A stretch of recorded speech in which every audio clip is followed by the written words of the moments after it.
Shout out to y'all, man. And mic check, mic check, mic check, mic check. This is the boy Swap Boss, man. Snapping off entertainment, the argument league, the debate league, and the Titans debate league, man. Make sure y'all hit that like button on your way in. Let me get my shit straight. Share this link so nobody can hit it. Now that everybody acting like they wanted to come on. Let me see.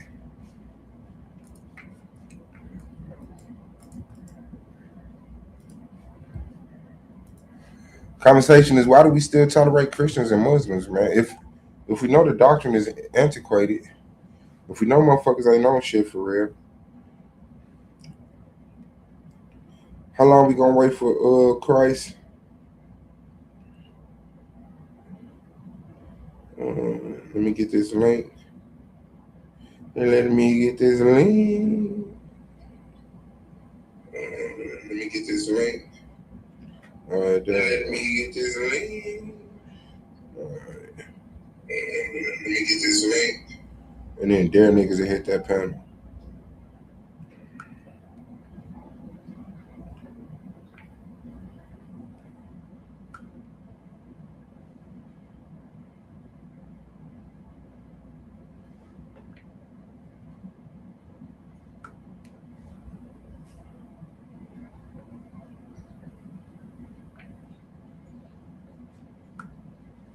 And then let me actually go to the channel and pin it.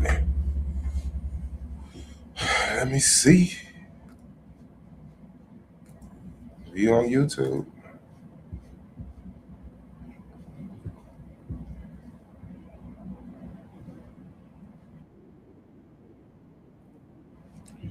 Alright, yeah, there we go. So it's pinned, man.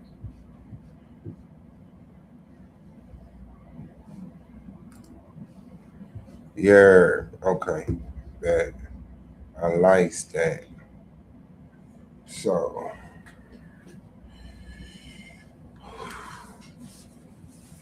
let's get settled down. Yeah, man. It's like you can't, and I mean it's just a conversation. It ain't clearly just bash Christians and Muslims. Like sometimes it's just really to ask that question. Like come and defend yourself. Or something like that. But that's it, man. Shout out to Checkmate in the building, man. The God. But yeah, how do you still legitimize the mistranslations, the mistransliterations? How do you let people update the book? How does it start off on one leg and then end up hobbling all the way down here talking about some, oh yeah, this was redacted or this, that, and the other. There's been first of all, you got to trust the Romans. The Romans have all the literature. Romans have all the literature. Uninterrupted possession of it. And for some reason, we got to believe them. And that's crazy. So you got people on earth talking about that, the direct descendants of Jesus, the unbroken lineage of popes all the way from the first pope and all this other wild ass shit. And they don't got to like really stand on that shit. What make a person tolerate that shit? What make a person tolerate still being a Muslim? I'll be back. No, you not. Yes, it's gonna. No, you're not. Okay, no, baby, I'm serious. Set that down right there. Baby, what the fuck are you doing? All right, I got time for you. It's not that deep. You think you finna? No, I got it. I get it. I'll get it. I'm sorry, baby. I'll get it. But yeah. How do you justify still using the Abrahamic faith as like the moral guide or whatever? And how do you still have people saying, well, ain't no contradictions in the Bible? How do you still have people saying this is the true and living prophetic word? How? Like I understand it 2,000 years ago.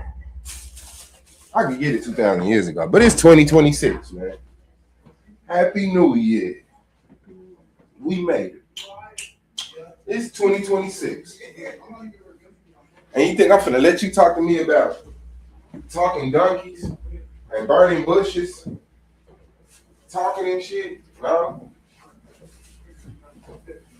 Negative.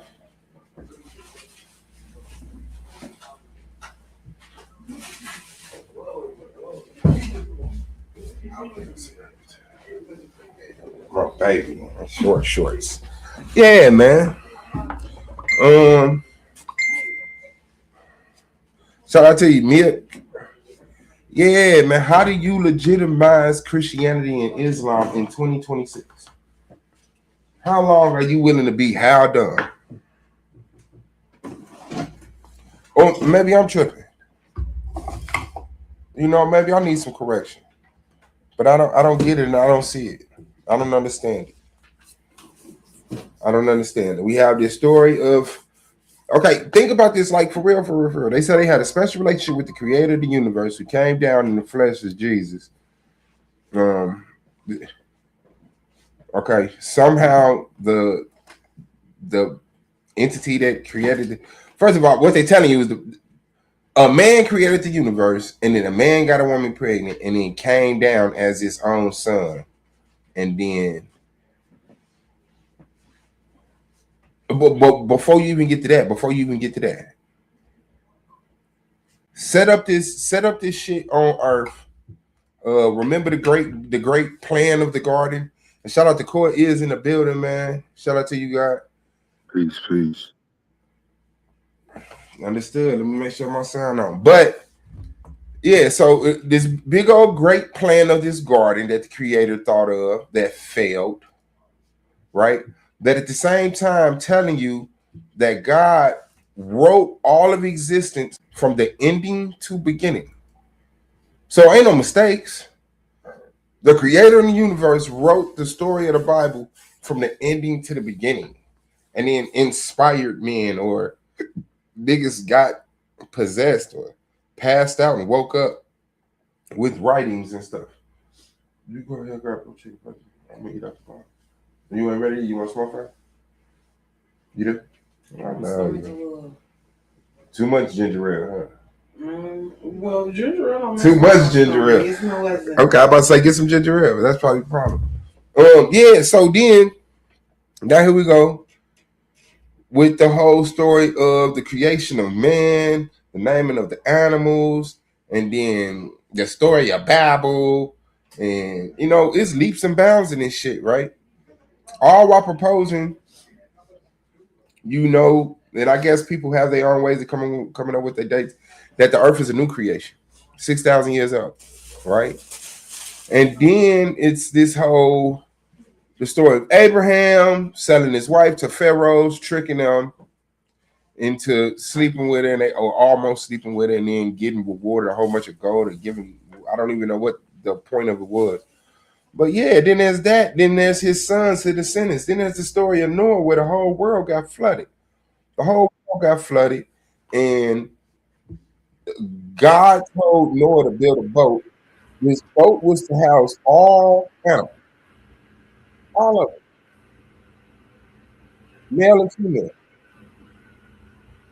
and survive this flood. Get off this boat, repopulate the earth. Now, people are pretty advanced and smart and lying and covering up for the inconsistencies in the Bible, but repopulated the earth, right? So now everybody's a descendant of Noah. And then here we are, 2026, still trying to give these things legs to walk on, and that's impossible. Like we're too smart for that now. And then we're really sacrificing too much. Like people giving 10% of their money that they don't got, all while living in poverty-stricken areas that don't even got a park, a community center. We had more in the past.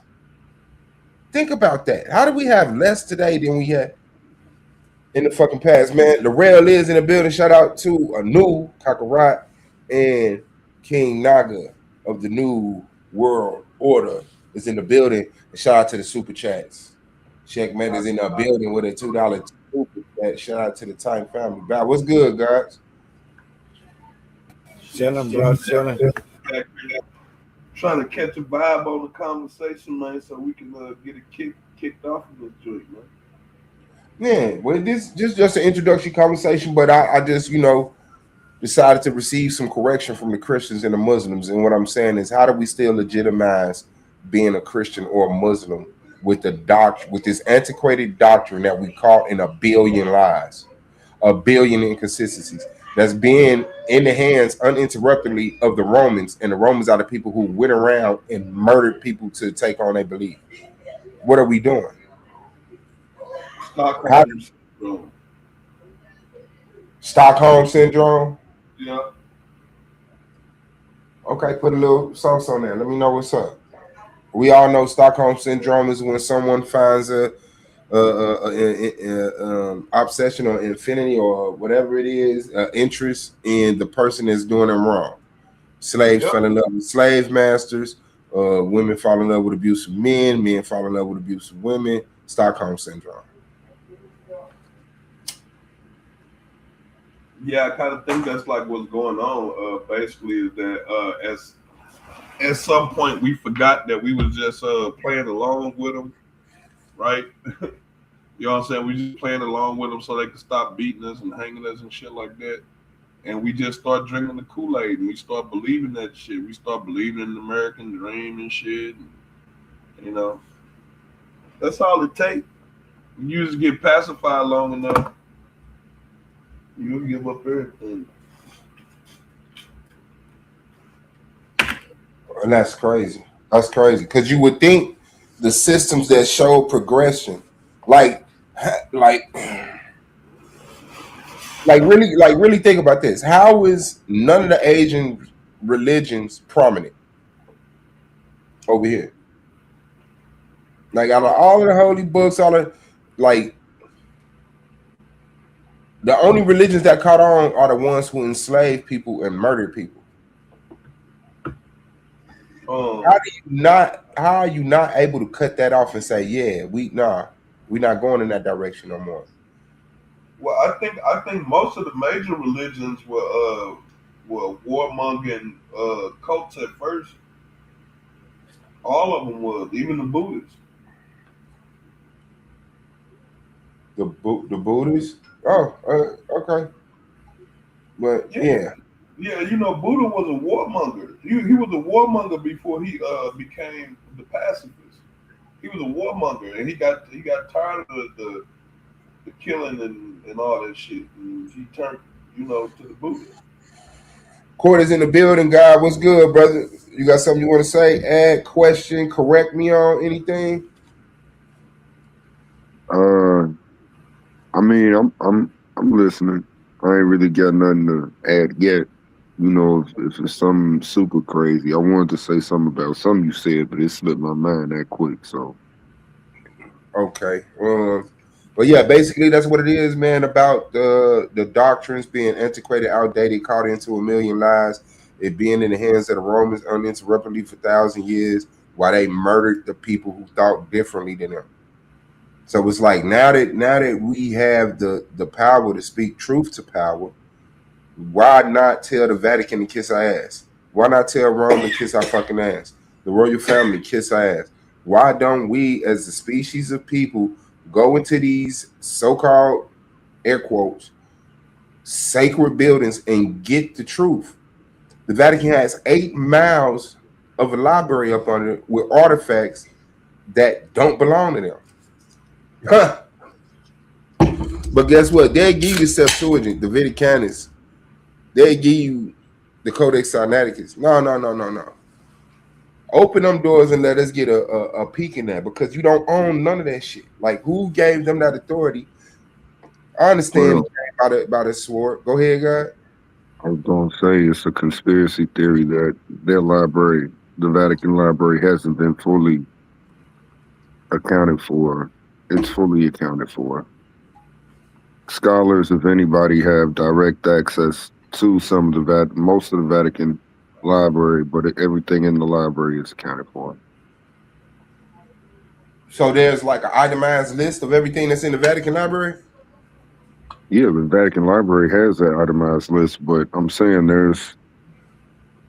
everything's been or being translated today that's there.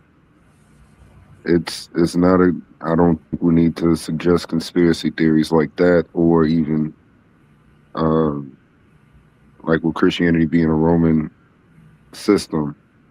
I don't even see that happening either, because if we judge in Christianity, at least we have to judge it in light of its origin, in light of its initial growth, and its primary mode of growth throughout the ages. It wasn't governmental situations. In fact, it was not allowed to be a recognized religion amongst the Roman government for the first 300 years.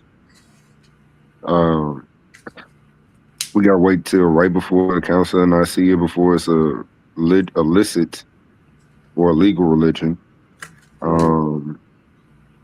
And then by then there was already over 1 million Christians in Roman Empire that were getting persecuted still to some extent by the state.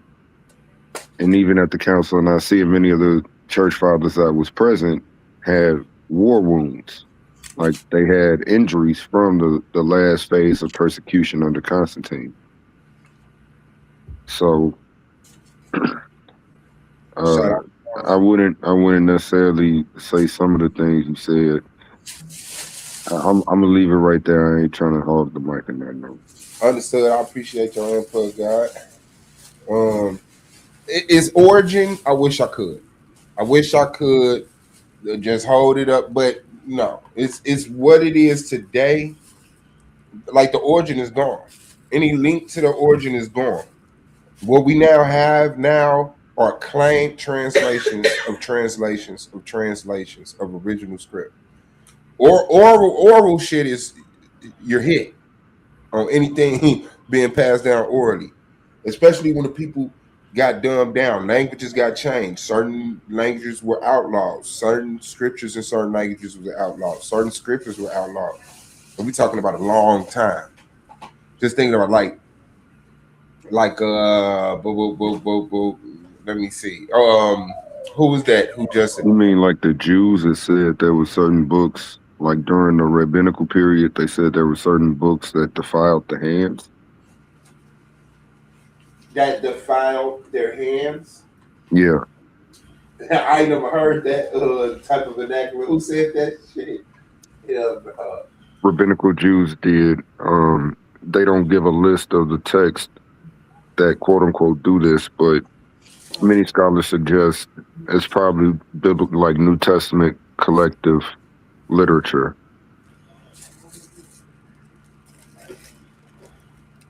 Because it was leading the people astray. Jesus was a Menim in Hebrew or Aramaic. And Menim in that setting means like a heretic. So like, if you're reading the literature of a heretic, it's not orthodox. It's not good literature. It will defile your hands in your reading of it. No, okay, understood. But yeah, okay. So should we? And this might be a dumb question. Should we trust the Romans As it relates to what? as it relates to their transparency of the origin of these scripts and the validity of these scripts? Well, for the New Testament, I think you should, because it wasn't just Roman script or type. Like it's common Greek. It's not technically Attic Greek that would have been used by the Roman elite. Like it's a lot more dumbed down. It's a lot more influences from, at least in the New Testament, the Semitic culture. There's a lot of Aramaisms or Aramaic statements, words, phrases that are transliterated into Greek that are really not Greek words. Mm-hmm. Suggesting a non-Greek, non-Greco-Roman culture as the source for the information. They may have lived in a Greco-Roman environment, And I think that's what the archaeological evidence and the literary evidence suggest. But um, yeah, they weren't Greeks. They like maybe Luke. Luke might have just been an educated individual, but Luke may have also been Greek or non-Jewish. But yeah, very few New Testament literatures are non-Jewish. Okay, so,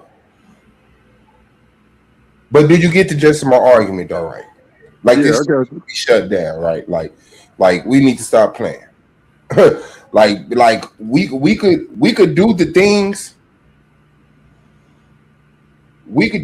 we do as Christians and Muslims that are productive outside of Christianity and Islam. But the things that conflict are unique to Islam and Christianity. So it's like loving your mother and being grateful and not wanting other people's shit, even though you are supposed to be like God and God is jealous, so all men are supposed to be jealous at some point in time. But like all of those things are found outside of these religious cultures.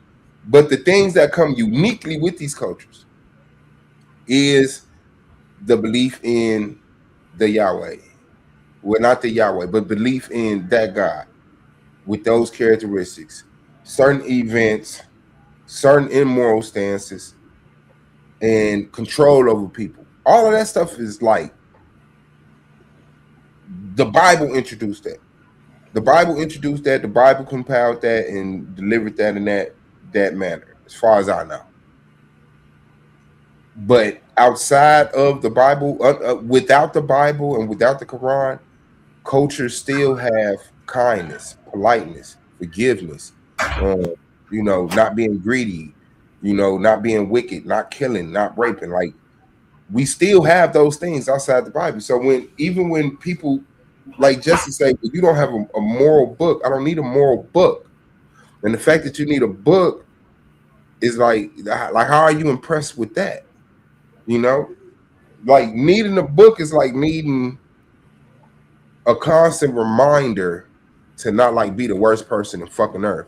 What's making you want to be the worst person on fucking earth? What makes a killer want to kill?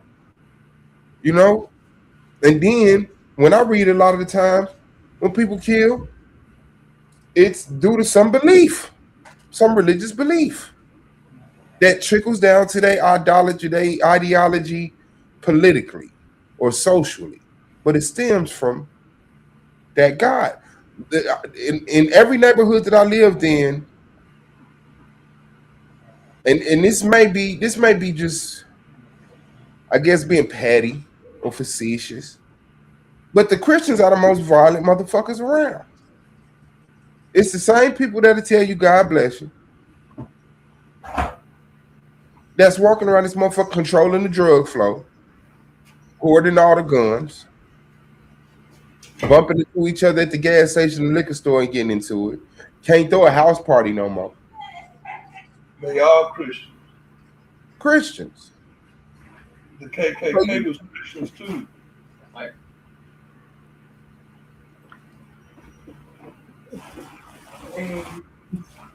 So how are these religions not proven to be antiquated, outdated? We need a revision of man's spirituality. Like we need to come back to the table. Okay, we survived that period. Here we are. What happened, good and bad. Now let's not let the bad happen again because we just didn't tell the kids, oh, that was bullshit. Have you read anything from Sam Harris? Sam Harris, yeah, I read too. No, I do not know who Sam Harris is. Who's Sam Harris? That boy just flip flop like John Kerry, boy. I swear, oh, baby, you funny as ever. Yeah, I read two of his. No, I don't know that fool. What? Sam Harris. Googling him though. All right, so like in the early 2010s, 2015s, you had Daniel Dennett, Sam Harris. The American author, philosopher, and neuroscience. Yeah, he's a neuroscientist, philosopher. Yeah. Wow. You also had Richard Dawkins and Christopher. What was his name? Hitchens. Chris. Yeah. Higgins. Is it Higgins? Or Higgins? No, not Higgins. Who is Christopher Higgins? Never mind. Hitchens. Higgins, Ray. You confusing Ray Higgins' name, I think. Okay. But yeah, they was online. The white boys in Europe and in America going around doing their little tours about there is no God, there's a God delusion. This is just the titles of some of their books, the Moral Compass. But I would say that, well, you could read moral philosophy, ethical philosophy. Really, you read any of them, there's bound to be some stuff you like and stuff you dislike with all of them. So, I mean, just following one or following a few of them, looking at how they interact with each other, you're bound to find a lot of the things that you're talking about where we back at a drawing board without the God equation. Why do we need a book? I think the book language might just be metaphorical in some senses. You got to remember, even for Muslim, they Quran is not really the physical document. They Quran is an auditory, repeated message. Yes. So, like, it's more than a physical text when we talking about a book or the message or the way. It's it's a little more complicated than that. Both Jews and Christians and Muslims. So, like, for example, I think there was a law before Moses. I think Abraham had a law. I think Adam and Eve had a law. So there was a law before Moses, but I'm not talking about a document or a text that was standardized for a nation to have and establish their civil conduct with each other and with their neighbors. Because that's what I really see the function of the law being in the Bible. Some of that's going on with the Quran, but it's a little more differences. It's different. The law is not intended to be something to remove relationships. It's some that's supposed to improve relationships, if you ask me. So why do we need a book of law? For consistency, for progression, for growth. I'm with you too, because when I think about serial killers, the times I've been completely out of it and did a whole lot of stuff I regret to some extent. I think, man, what made me do that? Religious convictions or not, what would have made me do that? Mm-hmm. Now, when I think outside of my religious convictions, I think, man, I tried to do woo to my brother because I played Mortal Kombat last night, and the way Liu Kang flew across the screen did look cold, so I tried it on him when he came in the crib. Or whatever. But now, if I'm taking out the God idea, I mean, what's really causing the serial killer actions? Could it be a movie? Or is it outside of what they observing and everything? Is it just simply their biological makeup? Is their brain telling them to do this and they don't have no control over their brain or their actions? That free will thing that I think y'all was talking about earlier in the chat, I think it was you, Suave. The free will thing can sort of also apply to the scientific situation or the physical situation alone, just as it relates to biological determinism, where you only think and react the way you do because of the way your biology determined it to be. Not because you can think outside the box and sort of take control and actually make a decision between action A or non-A or action B or non-B. Understood. But And that's a conversation we could go into because I do get that. I do get some type of predisposition to just play out the character you genetically are. I get that. And that's where I can even see that verbiage going into the Bible. Because despite your genetics, you have free will. I can see that. Despite everyone in my fucking family being an alcoholic, I can see that and choose not to drink. I can know that genetically I'm set up to be a drinker and say I'm not drinking. So I can even see that. But as far as the way that the Bible describes free will, that's impossible. You can have free will the way that the Bible describes it. But yeah, I can even see that. It's so much stuff. I know that they don't know what they're talking about a lot of the time. Well, I know that DNA hasn't been 100% figured out. The brain, the liver, the pain, like life hasn't been 100% figured out. And so the impact of those things on who you are, like I could get it. Memories from ancestors of shit that they went through. That's something that they say is passed down genetically.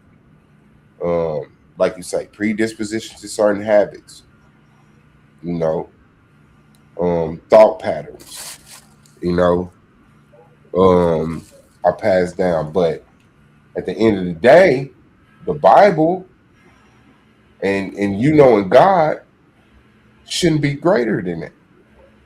It shouldn't be. And I hate to drive it to God, but this is what the Biblicists and the Quranists are saying. It's like this is what they're describing their life is. So how does genetic disposition outweigh God or Allah?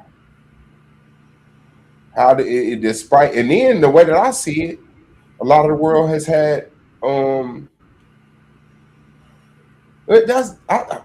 wow, that might be a debate. Do you think the world has been more kind to each other or unkind to each other?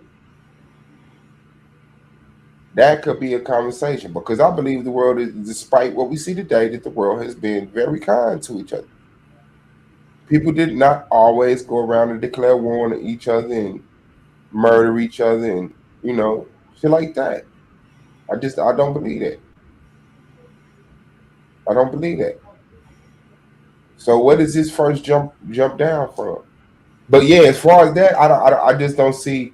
Even then, if the Bible is failing, if the Quran is failing, if these religions are failing to address these things and stop these things, if the wars of the world are between the religious people, if the murders of the community come from religious people, like when are we gonna check ourselves? When are we gonna be real and say, despite my sentimental connection to what my grandmother believed, what my father believed, what I came into, despite how smart it make me sound to be able to quote every word, every verse in the Bible, word for word, this is bullshit. And I'm ready for something real. I'm ready for something solid that you can build on. Especially when you see how the institution and the groups, the organizations, and the powers that control religion that get to come out to a window and declare something to you, and it goes down, it becomes canon, it becomes law. Especially when people are in direct contrast to what life is. Like we're looking past a whole conflict right here in our face and then picking on other motherfuckers. If we should have questions, if we have concerns with anybody, it should be the leaders of religion. I wouldn't even put it on the political leaders. Because then, even when you look at it, the political leaders, they run back to the religious leaders. Y'all hit the like button, man. Don't make me play no advertisement, man. Send a cash out, man. $ Titans Debate League. Send a super chat. Let YouTube get a little bit of money because YouTube get a little bit of money off your comments. He fell off the roof and died. you get put in the algorithm. We get a little bit more airtime around here, and that's the point, man. Because at the end of the day, we want y'all to be here to watch these debates that we are studying and working to put together for y'all, man. Like we really fuck with y'all. Fuck with us. Hit that like button and send a super chat, man. That's just it. Like $1 a day is $30. Hold on, what happened? Like A1 could pay for the stream yard from the chat. That would be beautiful. Yeah, so the conversation is, man, how does Christianity and Islam still have legs in 2026? Y'all just made it to 2026. Rest in peace to those who didn't. But we are in 2026. How do we still give Christianity and Islam, the Christians, the Muslims, how do we still give them so much credibility like they know what they talking about after all of the conflicts, getting caught up a billion times, us getting smarter as people, us having more archaeological proof of history, us uncovering stuff, the great lack. Like, you got the people on the earth that's telling the most boldest story in the world, bringing you shrapnels of paper, little silver scrolls and shit. Like, man, y'all supposed to be everywhere. Like, just think, 2,000 years from now, there'll be more proof of fucking Tupac than there is Jesus. And if Jesus is supposed to be real, that shouldn't be true. Jesus never wrote a book, not one book. Jesus didn't write one book. 2026, we're not doing it. Jesus is supposed to be God in the flesh. Never wrote a book. But somehow the Bible is the word of God. No, it's not. It's the word of man. No. How did Romans make it to the Bible? How you ain't got one book of Khufu, Zulu, Khufu? Like, how is that not one African book? Tribal African, black African, melanated African, us African. What do you understand? What do you understand the Egyptians as then? What book of the Bible did the Egyptians write? No, I'm just asking. You just said we don't have no African books, so what do you understand Egyptian or Nubian literature? No, I'm saying, how did no African books make it to the Bible? Figure it out. How do you have Roman and Titus and stuff like that in the Bible, but no African books made it to the Bible? Deal with. That's what I'm saying. I know we got African books outside of the Bible, but how none of them made? Like, come on, man. All of this stuff we deciphering and all of that, none of that shit made it there. All of these science that we had, just think about it.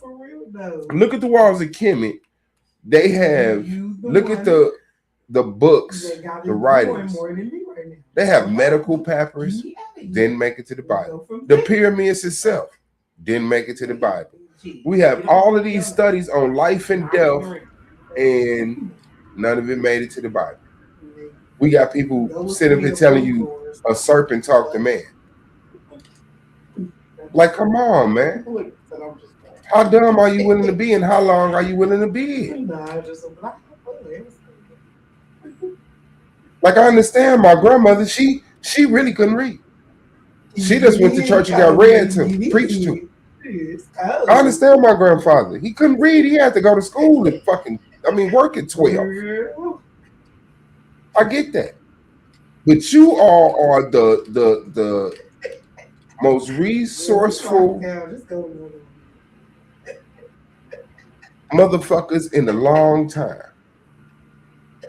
And for some reason, we still have people sitting up here saying, yes, the Bible is the true living word, breathing word of God. A motherfucker told me the Bible is the true living, breathing word of God. Nothing. Now we talking about a book. Like I said, these people make the boldest claims. These aren't small claims. These are not small claims. We're talking about a group of people who said they had a relationship with the creator of the earth that gave it privileges, looked out for it, gave it instructions on taking land, protecting them from it. They was disobedient. They were enslaved in Egypt. Man, an Israelite should be able to walk right up to something and say, "This is us. That's us." Just like everybody else. Come on, nigga. The Chinese man can walk up to the goddamn walls of Kemet and say, "Nigga, this us. That's us." And it matches our history. The Asians wrote about the Nile. The Asians wrote about the pyramids. The Asians wrote about the Sphinx.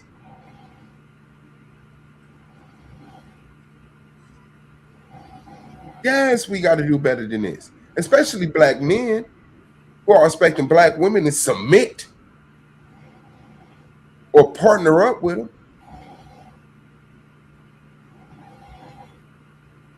And it ain't like I don't hold my women accountable, because y'all are the ones who are propping up the damn church. But if you can't believe in the physical, man, sometimes it just makes more sense to believe in the spiritual. I'm not a woman. I don't have the mind of a woman, and I can't explain that. But what I'll tell you is that us as black men need to do something. Our verbiage needs to change. Our style of building needs to change. Structure and conversations need to change. Like, I love debating. I love this debating shit. But, you know, like when we having everyday conversations, I'm going to shut the fuck up and listen to you talk. And I expect for you to do the same. That's just it. So you saying the Israelites don't have no structures they can go to and say, this is us. This is part of our history that they wrote about. Not one. What they're going to do is show you stuff outside the Bible from people who claim that they study Israelite history, and the Israelites roll fringes. Here's some fringes. That's us. No. What about the altar at Mount Ebal? The altar? Yes. Does the Bible speak of this altar? Yes, it does. Moses talks about when you enter into the land of Canaan, the land of milk and honey, you're going to build an altar. And in Joshua, once they get to Mount Ebal, they build the altar. The altar has been found, excavated by Adam Zertal. And he identified it as Joshua's altar. Who identified it? Adam Zertal, an archaeologist. Why? The features and the location and the time period, the short time period of brief occupation. Okay, I could check it out. I'm 1,000% sure it's bullshit. Let me tell you the main reason why. So the main reason why they identify it as an Israelite site is if you're a fan of Israel Finkelstein says we can, I repeat, CAN, we can identify Israelite sites if the dietary habits at the site lack pig. If there's a pig taboo around this time period, it's probably an Israelite site. That site has pig taboo. So according to Finkelstein, he lumps it up to early Israelite settlements in Canaan. These people didn't eat no pig. Yes. Which is unique for everybody else in Canaan. Nobody in the land of Canaan, as big as the land of Canaan was, no other clique of people said, "I'm not eating a pig." No. Then in the early Israelite settlements, there's less than 0.5% of pig at all of the sites. And that's a crazy claim that nobody else other than Israelites chose not to eat pig. Well, outside of the Egyptians to the south. So the Egyptians also didn't eat pig. Yes, they have a very long history of being. Okay, so what is we talking about? You know, the Egyptians like ruled the land of Canaan. It's not all the way up to the Levant. Not quite. It's not universal. It's not universal. It depends on the site that they're excavating. Some sites aren't always disposed of pig bones. There's a limit. There's a strata of sites that have less pig bones than other sites. So it's not completely deserted of pig bones. It's just less activity, and it's more, Exactly. and Like it's more, Shiloh. and we can accredit it to Israelites having this anti-pig thing, or there's also other ways to view it, more of agricultural ways, more of more social ways that scholars view why the lack of, like he just mentioned, Finkelstein. He was one of the first who did the primary research on a stratigraphic, like their diet, pig bones, what these sites actually ate. Like Philistine sites have more pig bones because that was their primary food source, their meat source. Some more West Semitic sites more in like Hatzor. They have lesser pig bones, but they don't have no pig bones. It's just less.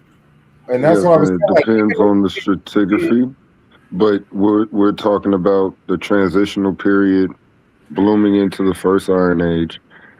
That from the late Bronze to early Iron. Mount Ebal has its earliest occupation in 1250 to about 1200, and then it picks up again for another estimated 50 years, about 50 years after that.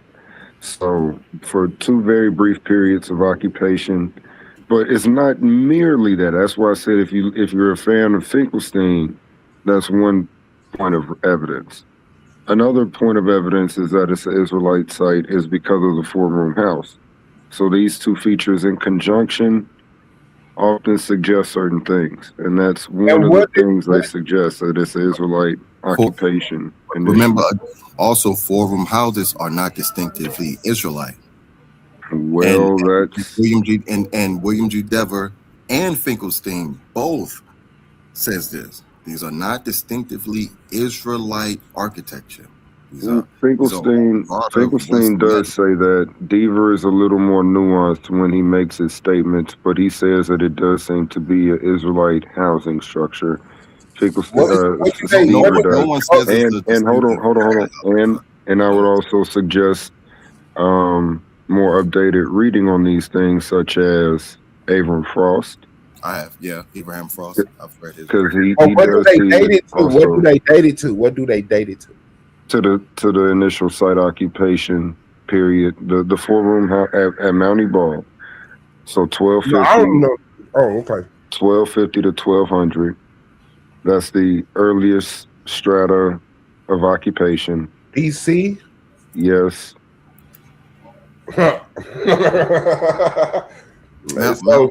Mount Ebal, that temple, altar, that biblical, what they call it, cultic site at Mount Ebal. So they found it's not conclusively an Israelite structure. It's not conclusively an Israelite. I didn't say the structure was Israelite. I'm saying that the excavated remains are highly suggestive of an Israelite occupation in both layers and stratigraphy levels of the site.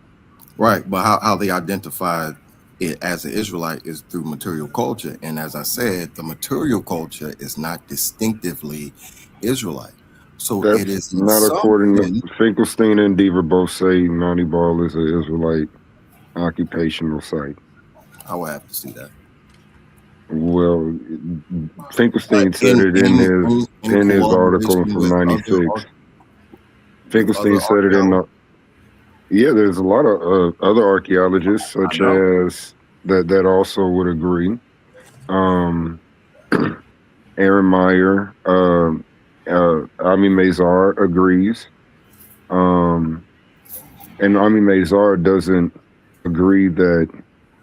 Well, and just as it relates to either of these assessments of pig or housing structures, the housing structure thing just blossoms into a unified collection once the Israelite settlements blossom in the Judean foothills and such. So, and it's pretty unified. That's why Avram Frost is really interesting to read on the four-room house stuff. Yeah, I've read it. But Dever also. Hold on, Mike. I'm sorry. Go ahead. No, my bad. Everybody in the house hit the like button. Please share it to your platform if you have one. Please. This is the Type Debate League Coliseum Arguments. Takari, Dawson, shout out to you, man. Let's debate. I mean, because that's what I do. So I mean, I want you to join yourself in the chat. No pressure to join the panel. But if you can make a definite statement like that to a Titan, then you definitely can tighten up and come into the Coliseum and defend yourself from that. To say that there is no proof of being African, I can't take you serious. But most days, for some reason, that people that make a name you can't take serious. They like it's always this. You have to utilize this amount of unseriousness to even end up, being talked about. So shout out to you, Takari. Come through. You can hit the panel. You can get up here. We can talk about it. But you definitely not gonna sit in the chat and tell Swab Boss there's no proof of being African. Shout out to Ricard World.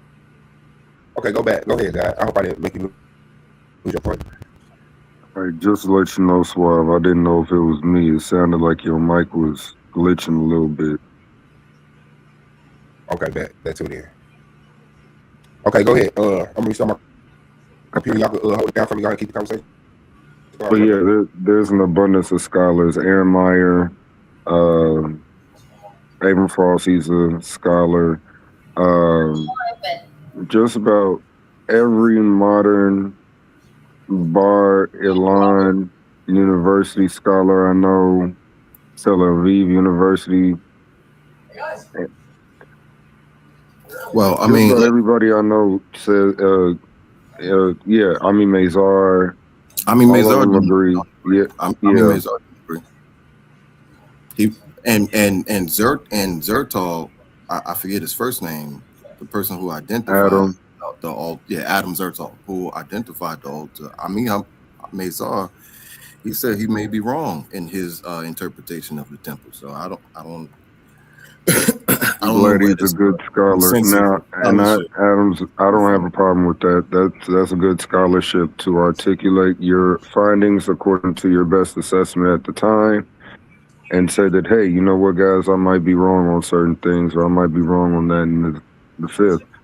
I got you. So I think that's good scholarship. Zertal also said, like, around Mount Ebal, you had these what looked like footprints. Yeah.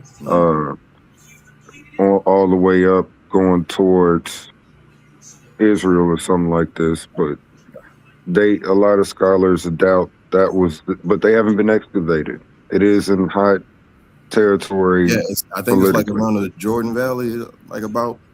It's a tough place to excavate. Right. Yeah. No, absolutely, I agree.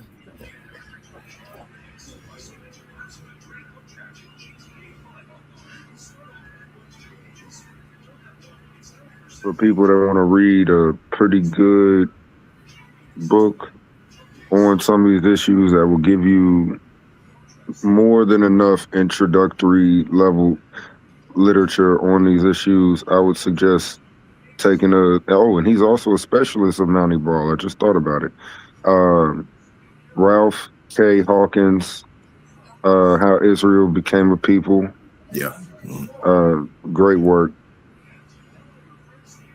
And also pick up his Mount Ebal dissertation, because he was one of the last few understudies of Zertal, and he also has access currently to all of the excavator remains, and even what the ABR found with the little curse amulet. It's not an amulet, probably a fisher's weight, in their wet sifting project. So he has access to all of it. He's a really interesting scholar. Yeah, but he has I think he has a paper reviewing Adam's work, and I think it's on a biblical archaeology website. Like you said, if anybody want to check it out. Yeah, actually, that, and you can check out Adam Tatal's initial publication from Biblical Archaeology Review too, because he did his Mountie Ball Dig publication there. Yeah. Yeah, initially it was a lot of disputes and debates over if it's a cultic site or not. Those debates sort of have dwindled down Hmm. a lot. But yeah, at least according to those two features, the 4-room house and the no pig, a lot of scholars are willing to affirm that that's an early Israelite, proto-Israelite settlement. Yeah, I actually agree with that. I find myself teaching, I guess, the controversy as well. You know, but I definitely agree. It may absolutely be Israelite site, and just honestly, just the lack of pig bones things always captivate me. So I mean, the lack of the pig taboo is ironically yeah, novel yeah, right there at that transitional period for the early Iron Age from the late Bronze Age. So right there, it's a novel intervention. You know, you can read some Biblical Archaeology Review articles that talk about, well, these people that came in to what we know as Israel, they possibly came not from Canaan, from the west. They possibly came from the east, from the Transjordan area. I think that may not be Abraham Falls' position, but I think he does subscribe to a more like infiltration model type. That's, you know, development for ancient Israel. His view to me is a little different because he says like the primary collection of the early Israelite settlements would have been Canaanites. Yeah, but that's also what Deaver, Finkelstein. Everybody says it's a mixed Kelly population. says. The Bible says it's a mixed multitude. But he also says, but he also thinks that there's an Exodus group.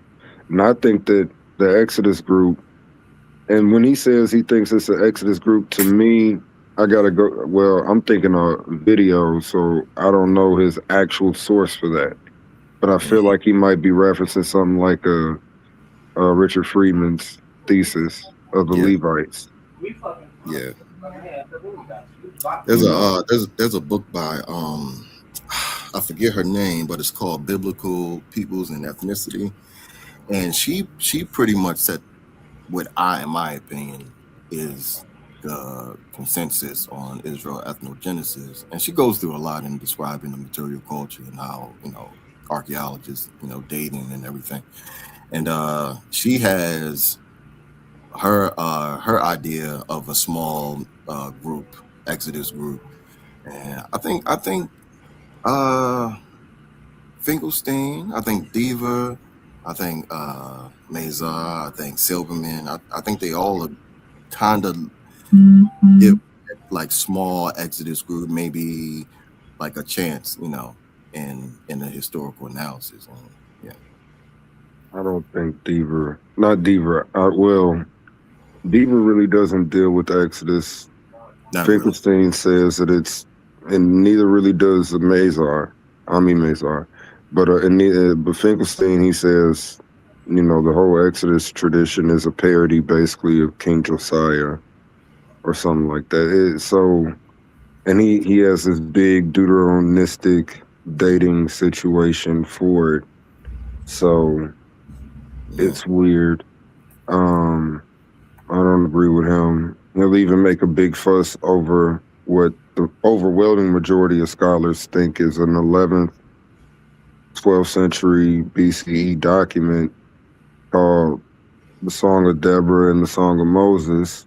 Yeah. And, you know, and he post-dates it all the way up to 6th, 7th century BC. So 600-year gap, 500-year gap, he's doing all of this.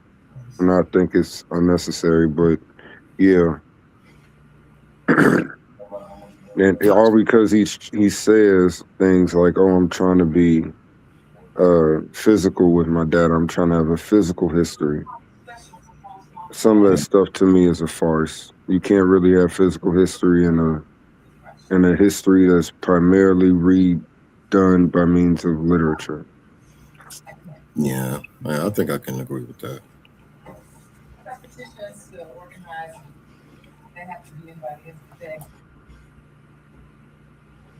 Ain't no motherfucking Israelites 1200 BCE, man.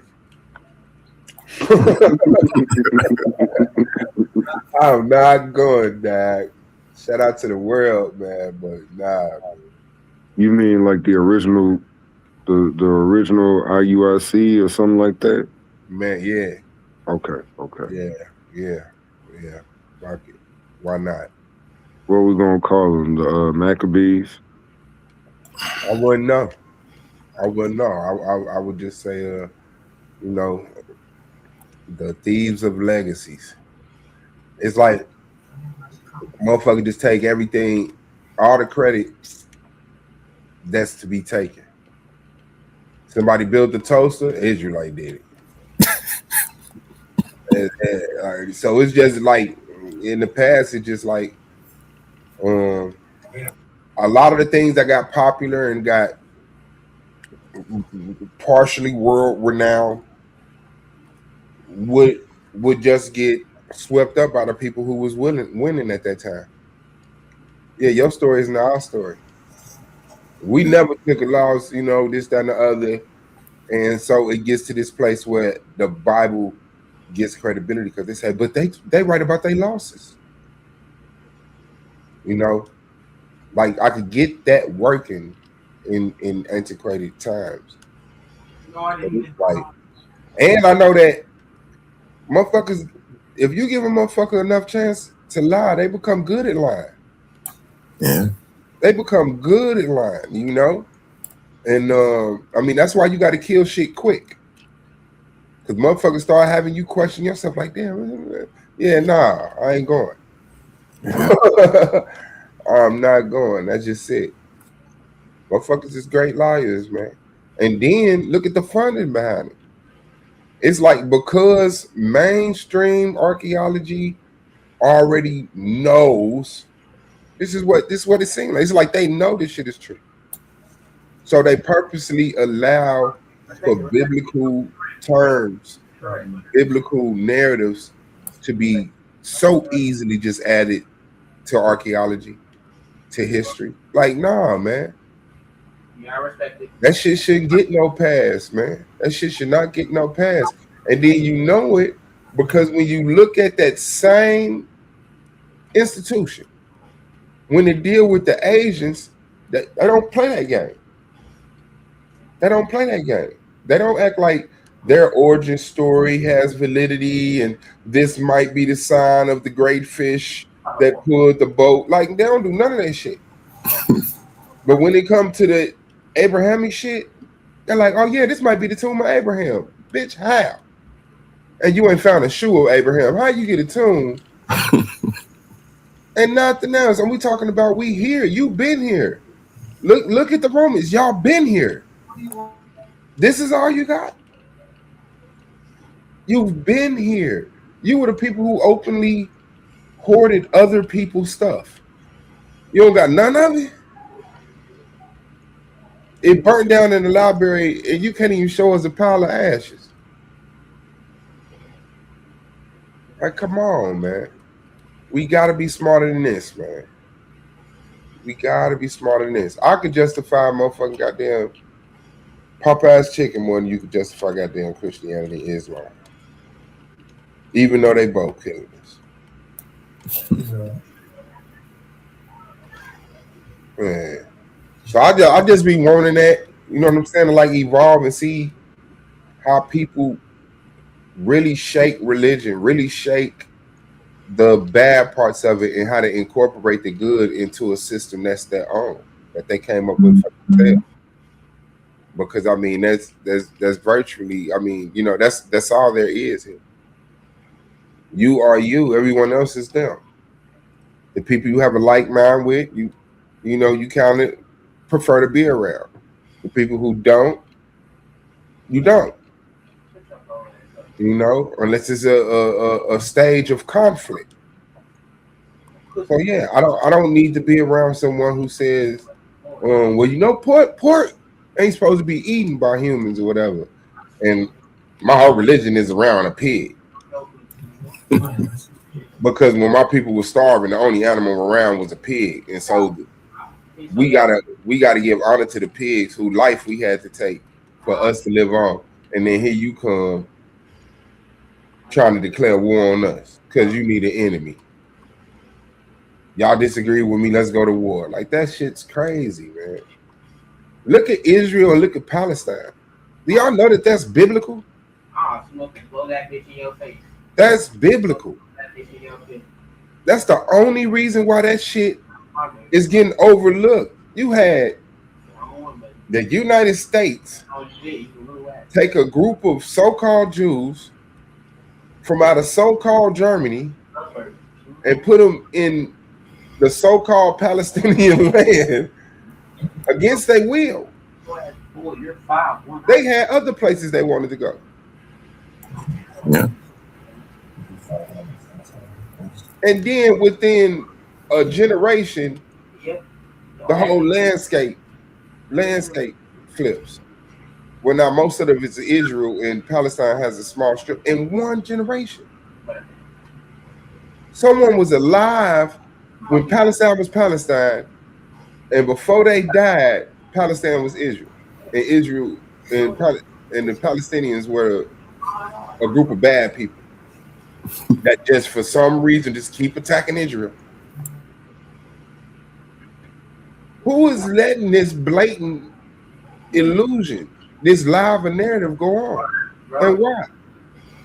So if you got all of this power, all of this military enforcement, all of these institutions, all of this funding, all of these celebrities, and you ain't got shit, you still trying to draw similarities? Yeah, man, the gig is up, man. Get your tithes back. Get your tithes back, and you know, just disconnect bean pies from Islam because they good. But Islam just have a monopoly on bean pies. You can't even buy bean pie without a motherfucker calling your ass You stupid. a Muslim. So, you know, keep your bean pies, give back to Quran. Christians, keep your tithes, give back the Bible. Black people, disconnect. Disconnect. Let's do it, man. Unplug yourself from the matrix. I feel you, Swab. We're live out here. It's not as pretty as your illusion, but at least it's real. You know, we ain't got no Creflo dollars or nothing, but at least it's real. Yeah, God. V-Note the most. Shout out to you. Shout out to Tanjan. Shout out to you. So I don't want to deal with the Israelites neither because the Israelites believe that women's seed in their body is dead and it just takes 2 sperms to make a baby. Or what proof do you have? Yeah, I mean, and that's that. It's the over, like, the blatant male chauvinistic of the scriptures, where you got to dig and scratch to find some woman who did some good somewhere, sometime, a little bit, almost kind of. If you squint your eyes and tilt your head to the side, it's like, no, where's God's wife, nigga? Where's God? And that's what I was thinking about earlier. That shit was so funny. God made man and woman. God made male and female animals. But when it came to Adam, he put this nigga in a garden by himself. And then when Adam sacrificed a rib to get a woman, this nigga God set up. This nigga God said it. This nigga was hating on Adam because he had a girl. I'm gonna send this serpent to get her. He gonna see why I put him in this garden by himself. It's just me and you, Adam. It's me and you, Adam. All you need is me. And all I need is you. And then Adam was like, yeah, I ain't with that gay shit. I need a woman. I'm like, oh, okay. You're going to regret this, Adam. Like, that's some crazy shit, man. That grown-ass people just sitting back and believing. What was wrong with Adam having a wife from the beginning? What was wrong? Because we already know it took a man and a woman to procreate. So before God made Eve for Adam, there was no pain for labor, but there was labor. Man and woman were making people. It's according to the biblical narrative, man. This is just another way to say, man, yeah, that shit don't make no sense, man. I'm giving my grandma back her book. There you go. I'm keeping the pie, grandmama. I'm giving you the Bible. You know what I'm saying? Like, that's just it. Just don't be that same handicap for your children. Allow your children to actually have a chance of being intellectually healthy, competitive, above average. You know, too many of our people are just screaming and shouting in these goddamn buildings and then going back home to ignorance, to poverty, to illness, physically and mental, abuse, psychologically and physical. Like, that's crazy, man. We're gonna have to do better than this, dog. We're gonna have to do better than this. And then we got the easy part. All we gotta do is talk the shit. This is the part where you just talk the shit and get the people that believe you to concentrate their numbers. By the time we get to the point where we gotta pull a gun out, you might be dead of old age, healthy. But right now is the time where we talk our shit, collect those numbers of people that see what we saying, get some land, and concentrate our numbers. Homeschool, work from home, as much as possible. As much as possible. Start participating in American culture and start creating our culture that puts our children in a position that when that spirit comes into that body and that body come out that womb, it comes into reality, into this realm with its own land, a family structure, a family business. You can start them from your phone now. You can literally start a business from your phone. Like, come on, man. Let's do better. Let's do better, man. The church songs ain't getting no colder, man. They didn't already, you know, I guess that's the only part of church, you know, the religion. And yeah, church music is dead. I ain't heard it. Like they say, hip hop is dead. Church music is dead. I ain't heard, you know, the top next song that I was like, damn, that shit cold. Yeah, man. We gotta get our hands up out our pocket and just stand in here. Get your hands out your pocket and do something, man. So that's my thought on it, man. Hey, I just cannot wrap my mind around the reason why Christianity is still so powerful.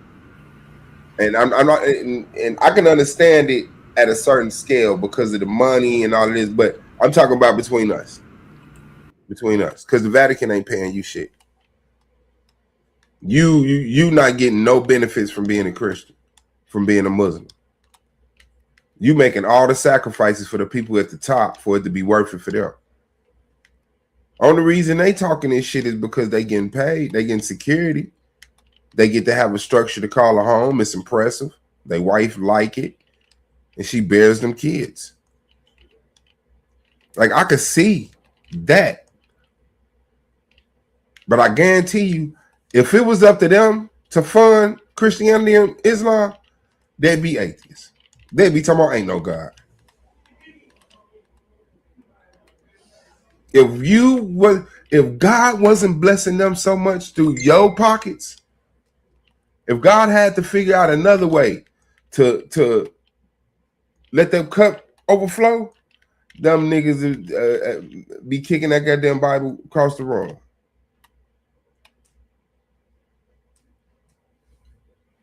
We know this now. We know these things. It's 2026. We know these things now.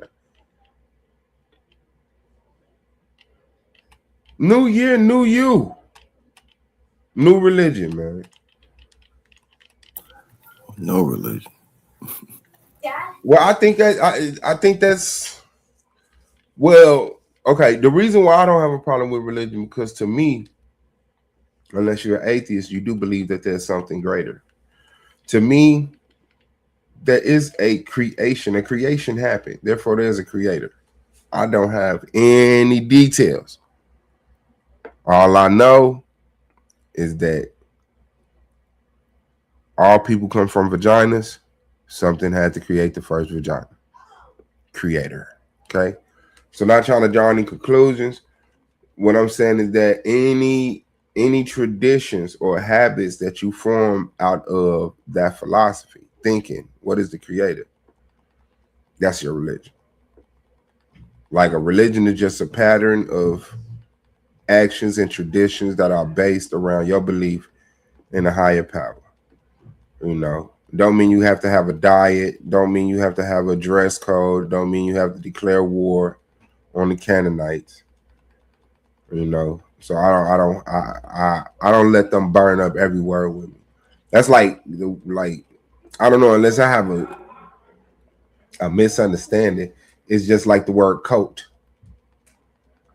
Like now, coat is a bad thing. So religion is a bad thing. Like, no.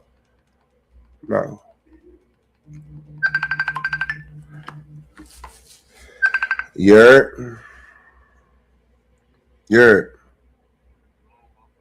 shit. I sent you an invitation to the party. You don't see it? An hour ago.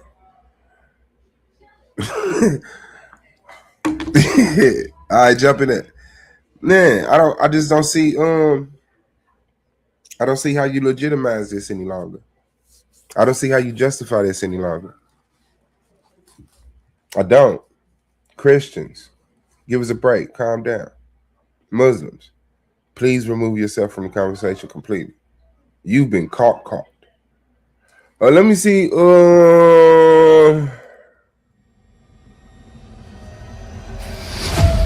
are not just speakers. These are thinkers, forged in fire. Warriors of words stepping into destiny. Welcome to the Coliseum of arguments, where logic clashes with conviction and ideas spill like blood in the sand. 16 titans, 16 minds, one path to immortality. They come seeking truth, they fight for redemption, they burn for revenge. Featuring the intellectual elite of the Titans Debate League. Every round a new war, every word a new weapon. Every titan ready to fall or rise in glory. This is not debate, this is combat. Step into the Coliseum of arguments. Only the brave speak here. Are you not entertained?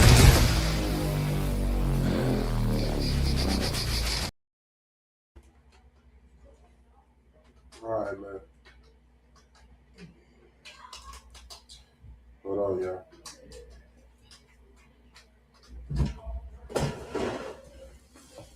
Yep. I can hear you. I can hear you.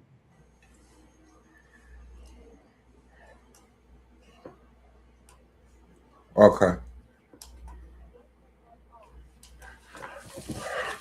All right, yeah, man. I'm gonna leave y'all alone, man. Shout out to Court for coming through, man. Shout out to Larell for coming through. Shout out to Naga for coming through.